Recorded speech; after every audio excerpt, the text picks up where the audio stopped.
Welcome back to another OCR GCSE business video. We are moving on to the final proper unit, which starts with 6.1. So let's make a start. So this is all covering ethical and environmental considerations. So child labour is using young people below the legal age of employment. Businesses will do this to achieve a low cost of production to ensure that they're making a decent profit margin and enabling them to keep prices low. Renewable resources are resources that we can use more than once, and non-renewable resources are resources that can only be used once and then we can't use them again. Recycling is when resources are reused to produce something, so I'm sure all of you recycle at home. Environmentally friendly is like a description of maybe consumers or businesses that are acting in a sustainable way. It's becoming more and more popular for businesses to act in an environmentally friendly way. So ethics and the environment are very different things. So don't get those mixed up in the exam, because they do like asking them together to get students to understand what the differences are. Ethics is about what is right and wrong. Now, protecting the environment may be a part of ethics, but it's not the only part. So ethics in general is about, doing the right thing. So if you're being ethical, so ways a business can treat workers unethically is by using child labour, is by paying workers really low wages, expecting workers to work really long hours, not providing safe working conditions to work in, discriminating against employees. So businesses must ensure that they treat suppliers and customers fairly, and that's the ethically right thing to do. So a few marketing considerations. So the ASA is the Advertising Standards Agency, and they will look into making sure that advertisements are relatively decent, legal and honest. Ethical marketing is about businesses marketing in a way that is trying to give customers information rather than trying to sort of trick them into getting them to buy the product. Fair trade is where basically businesses pay suppliers the market price or fair price for their goods. So for example, Cadbury's might be fair trade, and they will pay a good amount for their cocoa beans rather than trying to exploit the supplier. So why use an ethical supplier? You can use it as part of your marketing, so you can put one of these logos on the right on your packaging to make you look like you're doing the right thing. The quality of the beans is usually certified, so it's good quality. It's ethically the right thing to do, and also it helps local communities that maybe struggle, with developing and struggle with things like, getting good clean water and food and things like that.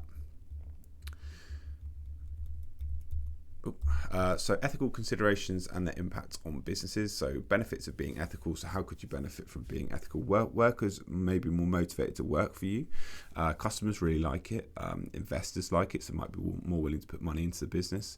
And over a longer term, it should support longer term profit. However, problems with being ethical are obviously higher costs, because you might be paying more for your fair trade goods. If you've got higher costs, that may mean you need to put up your prices, and that may mean you lose sales because people aren't willing to pay the higher price.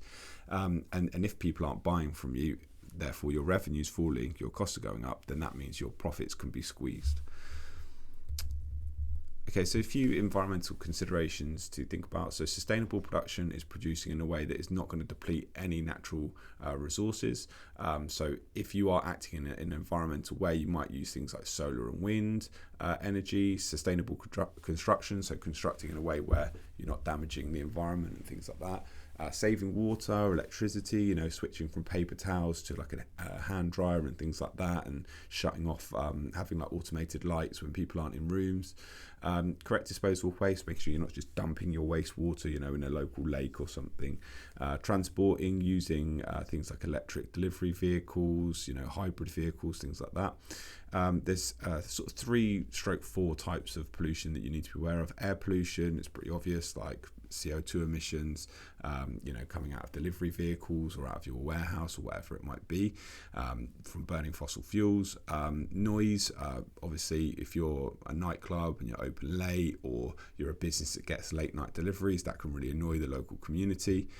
Sea and rivers, obviously polluting into the sea and rivers, wastewater, any sort of, off parts of your production that maybe pollute the sea and rivers.